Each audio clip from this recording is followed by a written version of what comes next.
CLAT PG का exam exactly होता क्या है? अगर आपको एक अच्छी नेशनल लॉ यूनिवर्सिटी के अंदर अपना मास्टर्स परस्यू करना है, तो आप क्लैट पीजी एग्जाम को देते। ये जो आपका एग्जाम होता है, ये हर साल दिसंबर के महीने में कंडक्ट होता है और इस बार आपके 2025 एग्जाम की डेट्स 1 दिसंबर 2024 की यहाँ पे आ चुकी हैं। और उसके हिसाब से अगर हम लोग को ये समझना है कि जो आपका ये एग्जाम है, इसके अंदर आप जैसे ये वेबसाइट जब खोलोगे तो आपको सारी चीजें समझ में आना शुरू होती है। Once you go into the post graduate section इस वेबसाइट के, आपको यहाँ पे मिलता है एलिजिबिलिटी क्राइटेरिया। इस एग्जाम का एलिजिबिलिटी क्राइटेरिया ये है कि आपके पास एक एलएलबी की डिग्री होनी चाहिए या फिर एक इक्विवेलेंट एग्जाम की डिग्री होनी चाहिए जहां पे आपने 50% मार्क्स अटेन करे हो अपने एलएलबी के अंदर में। अगर आप एक जनरल ओबीसी पीडब्ल्यूडी एनआरआई या फिर ओआईसी स्टूडेंट हो तब। और अगर आप एक एससी या एसटी स्टूडेंट हो, मतलब आपके पास कैटेगरी का फायदा है, तो आपके पास 45% मार्क्स होने चाहिए अपने एलएलबी के अंदर। ठीक है, आपका जो सीजीपीए है वो। ठीक। उसके बाद आप जो कैंडिडेट हैं उनका अप्रैल मई 2024 के अंदर, मतलब इसको 2025 आप मान लो कि अप्रैल मई 2025 के अंदर अगर आपका क्वालिफाइंग एग्जाम, मतलब आपका 10th सेमेस्टर का या छठे सेमेस्टर का एग्जाम होता है, तो भी आप इस एग्जाम को देने के लिए एलिजिबल हो, कोई दिक्कत नहीं है। उसके अलावा इस एग्जाम को देने की कोई अपर एज लिमिट नहीं है, मतलब आप चाहे जितने साल के हो आप इस एग्जाम को दे सकते हो, कोई उसमें दिक्कत नहीं है। और उसके अलावा यहाँ पे ट्राई ब्रेकर वाले का सच कोई इसका वो नहीं है। एलिजिबिलिटी के बाद हम लोग सिलेबस और गाइड की अगर बात करते हैं, तो क्लैट पीजी 2025 के एग्जाम में एम्फेसिस दिया जाएगा आपकी कॉम्प्रिहेंशन एबिलिटी के ऊपर, जहां पे आपको 120 मिनट्स मिलेंगे और वहां पे आपको 120 ऑब्जेक्टिव टाइप क्वेश्चंस करने हैं, जिसमें हर क्वेश्चन के आपको एक नंबर यहाँ पे रहेगा। अगर आपने क्वेश्चन को सही करा तो आपको 1 मार्क मिलेगा। आपने अगर क्वेश्चन को गलत करा तो आपके स्टूडेंट 0.25 मार्क्स यहाँ पे सीधे सीधे डिडक्ट होंगे एवरी रॉन्ग आंसर के।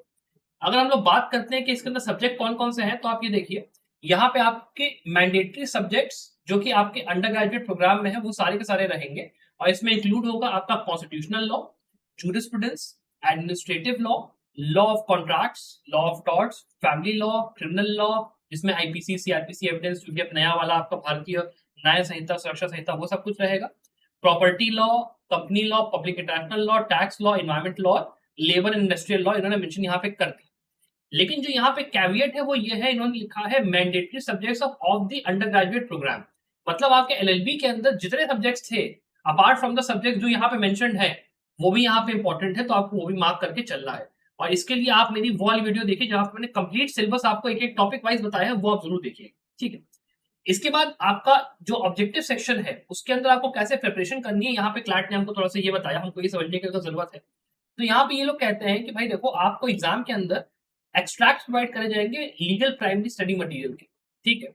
लीगल मटेरियल जो आपको होता है, जैसे मान लो कोई इंपॉर्टेंट कोर्ट का डिसीजन हो गया, जहां पे अलग अलग फील्ड ऑफ लॉ जैसे कॉन्स्टिट्यूशनल है, क्रिमिनल लॉ है। अगर आप चाहते हो कि आपकी क्लैट पीजी प्रिपरेशन में मैं खुद पर्सनली आके आपकी सहायता करूं, आपकी मदद करूं मेंटोर के तौर पे, साथ ही में आप चाहते हो कि सारे सब्जेक्ट्स की बढ़िया वीडियो लेक्चर्स मुझे मिल जाए, स्टडी मटेरियल सारा का सारा मुझे मिल जाए, अलॉन्ग विद दैट एक बहुत ही बढ़िया आपको मॉक पेपर सीरीज मिले जहां पे आपका हर तरीके के पेपर पैटर्न कवर करा गया है, वीडियो लेक्चर सॉल्यूशंस भी आपको मॉक पेपर्स के मिल रहे हैं, साथ ही में आपको जो रिसेंट केस लॉज है, लैंडमार्क केस लॉज के सारे समरीज सब कुछ आपको करके सब लोग कोई दे दे, और वो भी एक बहुत ही रीजनेबल प्राइस पे, बहुत ही कम प्राइस पे, तो आप हमारे इसमें कंप्लीट एप्लीकेशन कोर्स में आ सकते हो।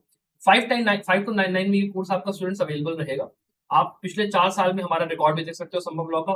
हम लोग हर साल हमारे यहाँ से टॉप 100 में 4 से 5 स्टूडेंट्स होते ही होते हैं, और कई स्टूडेंट्स हमारे यहाँ से पीएसयू सेट में, कई स्टूडेंट्स हमारे अलग अलग एनएलयूज में यहाँ पे है।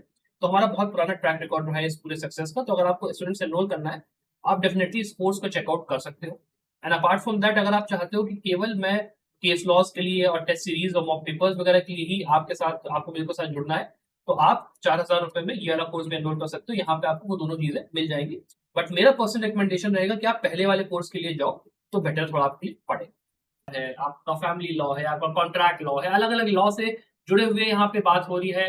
स्टेट्यूट्स जो आपके हैं, रेगुलेशन जो आपके उनसे जुड़ी यहाँ पे बातें हो रही है, उससे जुड़े हुए ये लोग यहाँ पे आपको पैराग्राफ देते हैं, और हर पैराग्राफ के बाद एक सीरीज ऑफ क्वेश्चंस होते हैं जो कि आपको, जब आपको दिए जाएंगे तो आपको ये डेमोन्स्ट्रेट करना है, ये आपको दिखाना है उस पेपर के अंदर कि आप अच्छे से उस क्वेश्चन को रीड करके उसके अंदर जो इश्यूज लिखे हैं उनको आप समझ पा रहे हो, डिस्कस कर जो भी पैसेज में लिखा है उसको आप पढ़ के अंडरस्टैंड कर पा रहे हो, और उसके अलावा जो भी जैसे उसके अंदर कोई आर्गुमेंट्स दिए हैं कि कोई बात मान लो ऑथर ने उस पर्टिकुलर पैराग्राफ के बोली, या फिर उसने मान लो कोई पर्टिकुलर व्यू पॉइंट रखा किसी पर्टिकुलर विषय को लेके, वो आपको यहाँ पे समझ में आना चाहिए।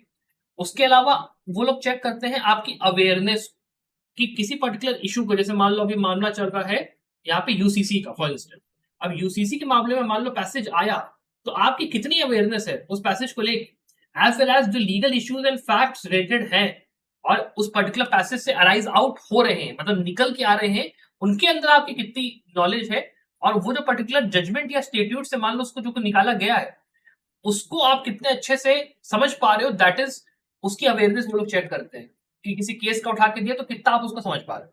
इसके अलावा आप उस पैसेज को कितने अच्छे से समराइज कर पा रहे हो। इस पॉइंट का मतलब ये है, आपने पैसेज को पढ़ा, पढ़ने के बाद आपके माइंड के अंदर एक खाका फिट हो गया, खांचा आपने बना लिया कि हाँ ठीक है, ये बातें इसमें कही गई है।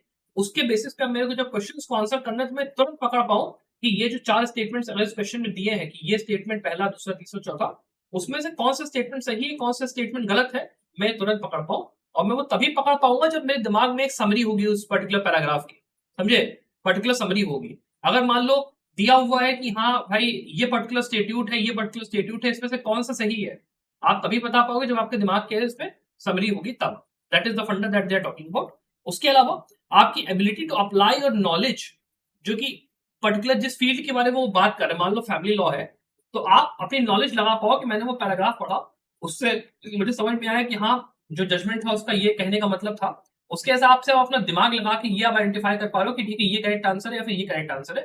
दीज आर द थिंग्स जो कि यहाँ पे क्लैट पीजी चाहता है कि आप जब अपनी तैयारी को करो तो आप इन चीजों को अंडरस्टैंड करके उसको करो, और जब आपने मॉक पेपर भी आप जब लगाओ तो आप इन्हीं चीजों की प्रैक्टिस उसमें डालो। दैट इज वेरी इंपॉर्टेंट, ये 4 चीजें। उसके अलावा जब आप क्लैट पीजी एग्जाम की प्रैक्टिस कर रहे हो तो यहाँ पे वो लोग चाहते हैं कि आप अपनी जो भी नॉलेज है उसको रिफ्रेश करो और रीड करो रिगार्डिंग इंपॉर्टेंट जजमेंट्स, और ये समझने की कोशिश करो कि जो वेरियस इश्यूज यहाँ पे ऐसे जजमेंट में डिस्कस करे गए हैं जो कि रिलेटेड है इन सारे सब्जेक्ट्स के साथ जो कि यहाँ ऊपर दिए हैं, वो कौन कौन से हैं।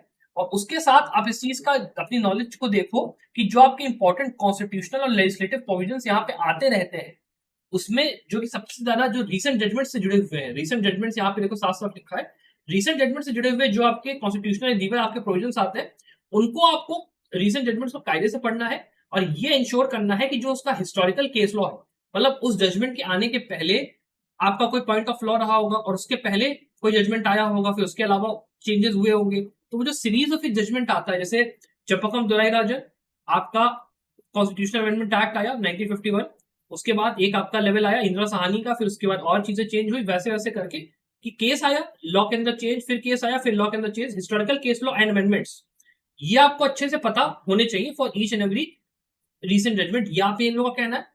और उससे क्या होगा, आपको एक मोर कंप्लीट अवेयरनेस आएगी ऐसे प्रोविजंस की, और जो ऐसे इश्यूज हैं जो कि ऐसे जजमेंट्स के अंदर डिस्कस किए जा रहे हैं करंट के सिनेरियो में, वो आपको पता चलेगा। That is what they are trying to say. और ऐसे आपको कहना कि क्लैट पीजी एग्जाम की तैयारी करनी है। इसके अंदर भी देखिए, जैसे अब आपका मैं थोड़ा सा बात करूं रैंक की, तो क्लैट पीजी एग्जाम में अगर आपको पीएसयूज आपको टारगेट करने हैं, आपको टॉप महारत्नास में जॉब चाहिए, तो आपकी टॉप 30 में रैंक होनी चाहिए अगर आप जनरल कैटेगरी में हो, seriously top 30 is very important. और अगर आप चाहते हो कि मेरे को टॉप 2 यूनिवर्सिटीज नलसार या एलएसआईयू में जॉब यहाँ पे एलएलएम मिल जाए, तो आपकी जो रैंक है वो आपकी टॉप 100 से लेकर 150 तक होनी चाहिए। उसके अलावा अगर आप बात कर रहे हो कि आपकी रैंक अगर आप टॉप 5 या टॉप 6 चाहिए, जीएनएलयू तक चाहिए, आपका जो रैंक है वो आपका 500 से लेकर 600 के अंदर होना चाहिए, और उस स्कोर उसके लिए 60 से लेकर 65 होना चाहिए आपका, सिंपल है। ये आपका थोड़ा मैंने कट ऑफ आपको इस हिसाब से समझा दिया। इसके बाद हम लोग बात कर लेते हैं थोड़ा सा यहाँ पे क्लोज दैट, इसके बाद हम लोग यहाँ पे थोड़ा सा और बात कर लेते हैं क्वेश्चन पेपर फॉर्मेट की। तो जैसे मैंने आपको समझाया था, यहाँ पे 120 क्वेश्चन आते हैं, 2 घंटे आपको मिलते हैं, 150 यहाँ पे क्वेश्चन ईच होते हैं। और यहाँ पे जो डिफरेंस आता है वो आता है नंबर ऑफ पैराग्राफ कितने हैं। 2020 के पेपर में जैसे मान लो 12 पैराग्राफ 10 क्वेश्चन आए, तो बड़े बड़े पैराग्राफ थे, नंबर ऑफ सब्जेक्ट्स कम थे, तो इसलिए पेपर के अंदर फोकस करना आसान था। 2024 के पेपर में 24 पैराग्राफ थे और 5 क्वेश्चन ईच थे। दिक्कत क्या हुई, अलग अलग सब्जेक्ट्स थे, पैराग्राफ भले छोटे छोटे थे लेकिन उनको पढ़ के बहुत जगह दिमाग स्प्रेड करके क्वेश्चंस को आंसर करना, अलग अलग एस्पेक्ट्स में जाना, स्पीड को मेंटेन करना, that became very very hard. तो आपको दोनों ही तरीके के पैटर्न के हिसाब से तैयार रहना है, चाहे 12-10 का आए, चाहे 24-5 का। ठीक, उसके बाद जो अगला आपको फॉर्मेट समझना है वो ये है कि आपके जनरल इंस्ट्रक्शंस इन्होंने क्या दिए हैं। इसमें इन्होंने कहा है कि भाई आपका पेपर ही ऑफलाइन मोड के अंदर होगा। ठीक है, ऑफलाइन मोड का मतलब ये है कि आपको क्वेश्चन पेपर हार्ड कॉपी में मिलेगा, आपको ओएमआर शीट उसकी फिल करनी है। और यहाँ पे जो एग्जाम का ये थोड़ा सा ये जो वेबसाइट है बेसिकली 2024 की है, तो इसीलिए ये अभी अपडेट होगी जुलाई के महीने में। अभी इन लोग का फॉर्म आपको 1 जुलाई को आते हुए मिलेगा।